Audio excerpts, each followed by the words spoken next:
Israel is facing increasing pressure for a ceasefire as the battles continue today across the Gaza Strip. Scott Hurst from CTV National News joining us this morning live with the latest here. So, Scott, what are the latest calls on a ceasefire? Good morning, Nick. Growing calls both from international allies as well as within Israel for another pause in fighting on humanitarian grounds. The latest calls from outside of Israel, from the international community, come from France, the UK, and Germany, joining the chorus of calls for another pause in fighting on humanitarian grounds. Of course, Canada last week voting in favor of a UN resolution for an immediate humanitarian ceasefire, breaking with its support at the UN for Israel.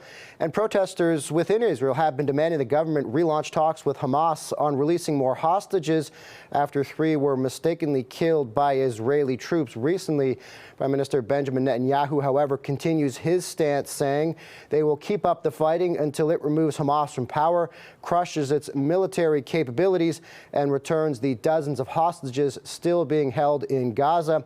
The U.S., Nick, has vetoed calls for a ceasefire at the UN, but today, U.S. Secretary of Defense Lloyd Austin is in Israel, expected to ramp up pressure to wind down military operations in Gaza. He is there today for another trip to the Middle East, Nick. And Scott, of course, if military operations wind down, that would appear to be helpful when it comes to the aid getting into Gaza. But what are the latest updates around aid getting into the area there?